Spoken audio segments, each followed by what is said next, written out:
Amar dá trabalho. Um podcast sobre terapia de casal que ajuda os casais a navegar nas águas do amor. Amar dá trabalho, quinzenalmente neste horário, na Rádio Gilão. Olá, bem-vindos ao Amar dá trabalho, o podcast sobre terapia de casal que ajuda os casais a navegar nas águas do amor. Este é o primeiro episódio e vamos falar sobre um tema que muitos casais evitam e adiam o mais tempo possível. Vamos falar acerca então do que é isto da terapia de casal. Costumamos ouvir os casais dizerem: nós não precisamos de terapia, nós gostamos muito um do outro, nós amamos-nos muito. Mas na verdade o amor acaba por ser um combustível, não é o manual de instruções que ajuda a relação a funcionar.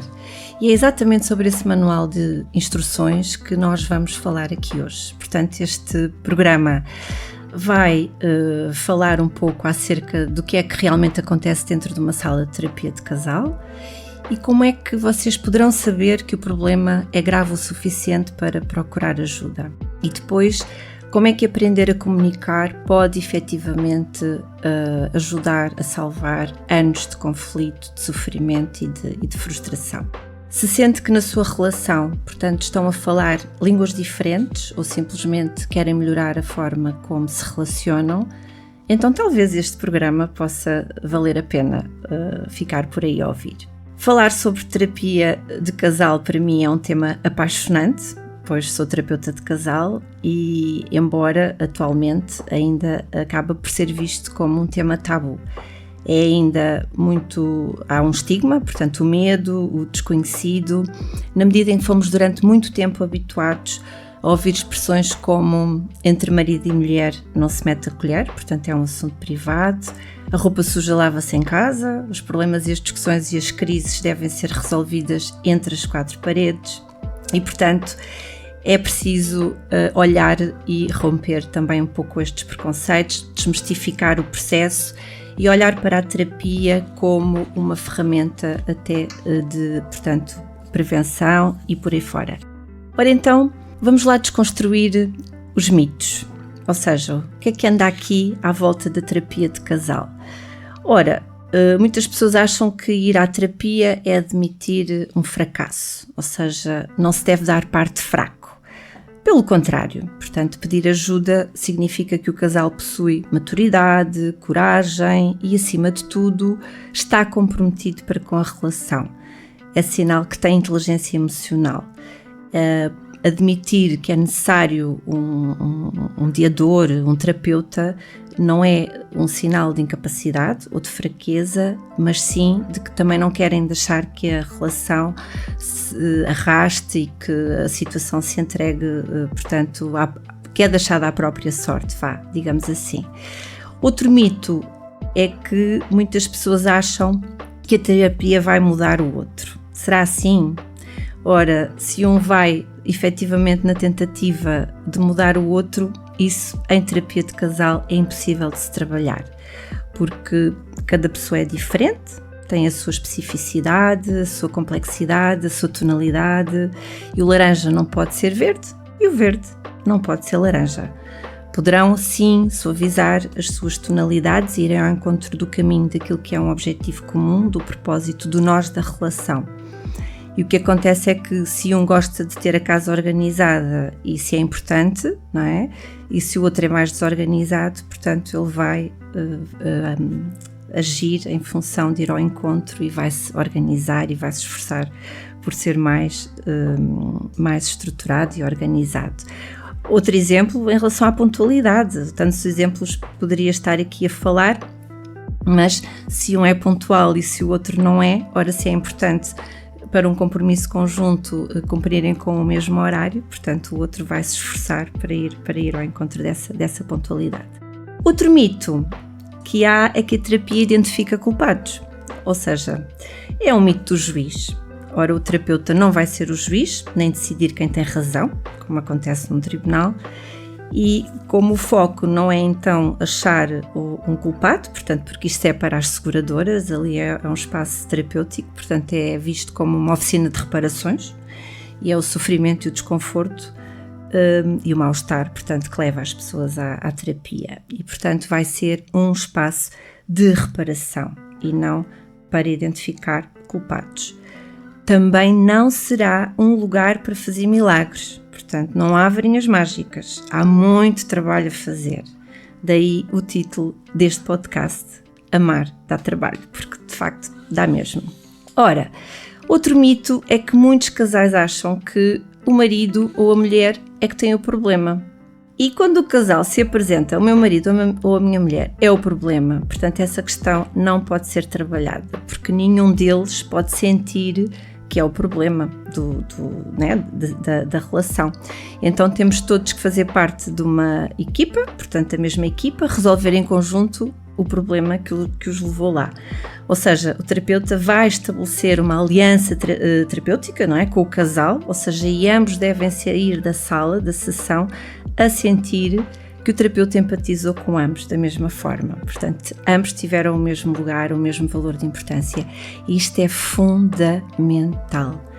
Ambos saírem da sala a sentirem-se compreendidos da mesma forma. Portanto, não há lugar às alianças, nem coligações, nem de maneira a poder ativar nenhum tipo de vulnerabilidade.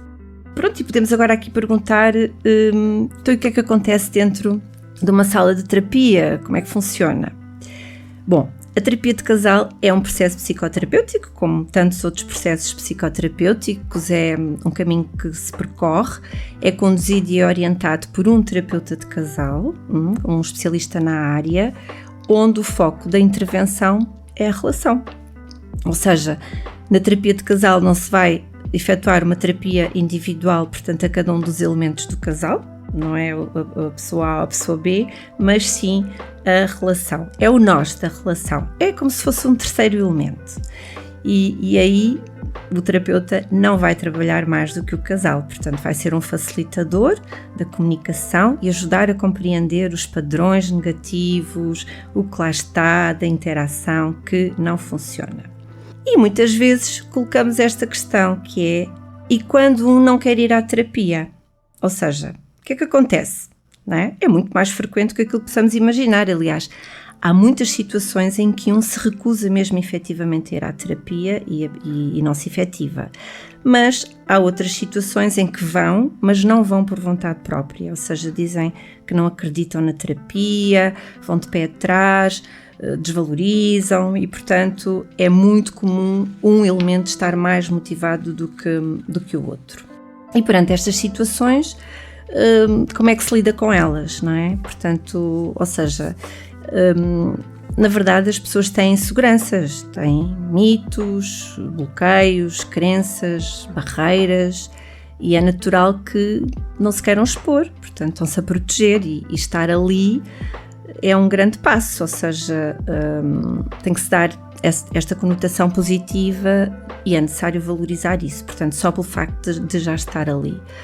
Por outro lado, a pessoa, apesar de ir de pé atrás, não é? Pode não acreditar na terapia, mas se acreditar no relacionamento, portanto, e se acabar por reconhecer que a relação está a passar por uma crise e que está a apresentar dificuldades, aí a terapia até pode ajudar, não é? Portanto, a intervir e a melhorar a forma como o casal comunica entre si. Portanto, e se identificarem e concordarem com essas dificuldades, então temos todo um caminho para trilhar em conjunto e um objetivo comum. É claro que também há as situações em que um deles não acredita na relação e, portanto, já vai quase como divorciado emocionalmente, digamos assim. E aí a terapia também pode ajudar a desbloquear esse impasse e, portanto, ajudar ao término da relação, se for esse o caso. Bom, posto isto, não é? E o que é necessário? Avançar no processo, não é? Portanto, o mais importante é aceder à realidade que cada um vive na relação, conhecer o que lá está. E aqui mergulha-se em grande profundidade. Muitas vezes não é o problema em si, mas é o que está por detrás dele, ou seja, o que está escondido. Então vamos explorar o desconhecido, vamos aceder a uma realidade que nem o próprio tinha consciência que existia, ou seja, estavam lá a bloquear barreiras, sentires, a cultura familiar da origem estava lá, os diferentes modelos relacionais, as crenças, os sonhos que não foram compridos, portanto, nada disso tem a ver com o problema, tanto com as discussões do cotidiano, como a forma como colocam, por exemplo, a louça na máquina, mas sim com o que está escondido por detrás de todo esse desconforto. É aí que nós vamos trabalhar, é aí que vão surgir as revelações, os insights, as associações, portanto, e que é completamente diferente de interpretar, ou seja, o espaço terapêutico vai-se dando por si, ou seja, e mais do que uma viagem, vai ser de facto uma aventura. Há algo que é revelado, é algo que nunca poderia ser planeado. E, portanto, quando se dá este momento, estabelece uma grande ligação de vínculo, portanto, do terapeuta com o casal, e essa ligação dá a oportunidade de resolver os problemas, não é? Portanto, que levaram o casal à terapia. E então, qual é o caminho que nós vamos percorrer, não é? Portanto, ou seja, a terapia não vai ser só sentar e conversar, é um caminho lógico, não é? Portanto, tem aqui um processo, uma fase de avaliação, onde se ouve a história do casal, os diferentes pontos de vista de cada um, as narrativas, portanto, o histórico, até é importante o histórico relacional de cada um, portanto, é aqui uma primeira fase mais exploratória. Uma segunda fase é o contrato terapêutico, onde se definem os objetivos com ambos, portanto, o que é que querem resolver, se é a comunicação, se é a vida sexual, ou seja, aqui vai-se identificar o tema que ambos reconheçam que é necessário trabalhar, portanto, aonde é que querem chegar. E estão reunidas as condições para avançarmos para a fase seguinte, que é a intervenção propriamente dita. Ou seja, é aqui que é o desbravar do terreno, é aqui que se recorre às mais variadas técnicas para resolver aquilo que levou o casal à sessão. Portanto, aqui as sessões vão ao encontro daquele ponto de viragem que marcaram o início da crise, dos impasses, dos problemas que impediram o eu, o tu e o nós, não é? Ou seja, impediram da expressão de um ambiente livre, num ambiente seguro, num ambiente contentor. E é nesta fase que se tentam quebrar os padrões disfuncionais e se rompe com esta escalada de reatividade, que muitas vezes está lá, não é? Portanto, é aqui que se vão trabalhar desencontros, vão-se identificar as vulnerabilidades e, portanto, ajuda-se cada elemento a expressar os seus desejos e anseios. É nesta fase, portanto, que se procede à reconstrução de uma nova narrativa em conjunto. Portanto, fortalece aqui a união, a confiança. Pronto, este aqui é efetivamente o grande objetivo que pode passar pela manutenção da relação ou não. E agora tinha aqui um pequeno, portanto, exercício que gostaria de fazer convosco, uma espécie de checklist de como é que está a vossa saúde da relação, portanto, e vou aqui falar 5 frases e que se identificarem com pelo menos 2 delas, então talvez seja o momento de olharem para a relação com um novo olhar, ok? Então, se sentem que estão sempre a discutir por tudo e por nada, onde todas as discussões, ou seja, todos os temas são motivo para discussão e que este ciclo se repete constantemente, ou seja, a louça, o dinheiro, os filhos, tudo é tema de discussão. Se quando algo magoa, preferem ficar em silêncio para evitar o conflito, portanto não querem levantar assim grandes ondas e portanto acabam por se distanciar. Se o seu parceiro, parceira já não é a primeira pessoa a quem quer contar uma novidade, portanto, ou pedir o apoio quando o dia corre mal. Se sente que tem que medir bem as palavras, portanto, para não causar nenhum tipo de reatividade, é aquela sensação de que se está a pisar ovos. Mede-se tudo muito bem. Se sente que a relação, vocês são mais como colegas de quarto, portanto, que estão a funcionar bem na gestão da casa, na agenda, né, semanal, mas que como namorados ou como companheiros estão aqui a ter vidas paralelas. Portanto, se destas 5 identifica 2, é sinal que poderá olhar para a relação com um novo olhar. Não é para desesperar, porque muitas vezes identificar o problema é o primeiro passo para a sua resolução. Tomar consciência de que alguma coisa não está bem é, portanto, um passo para a mudança, e a terapia serve precisamente para dar as ferramentas, portanto, que ajudam a sair destes ciclos. Portanto, se se identificou com algumas destas questões, pode partilhar comigo no Instagram, portanto, na psicóloga Sandra Maurício ou terapeuta de casal, ou deixa aqui o seu comentário. Portanto, aqui em tempo útil eu irei, portanto, responder. Por hoje é tudo, espero que tenham gostado. Reencontramos-nos daqui a 15 dias e até lá não se esqueça, amar dá trabalho, portanto, faça pela sua relação. E vou-me despedir com este belo poema de Alberto Caeiro, Amar é Pensar. Passei toda a noite sem dormir, vendo sem espaço a figura dela, e vendo-a sempre de maneiras diferentes do que a encontro a ela. Faço pensamentos com a recordação de que ela é quando me fala, e em cada pensamento ela varia de acordo com a sua semelhança. Amar é pensar. E eu quase que me esqueço de sentir só de pensar nela. Não sei bem o que quero, mesmo dela, e eu não penso senão nela. Tenho uma grande distração animada.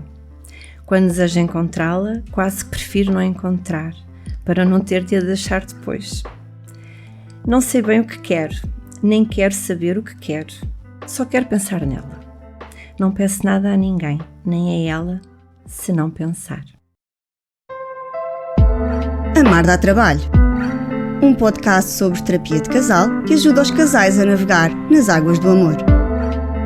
Amar dá trabalho. Quinzenalmente neste horário, na Rádio Gilão.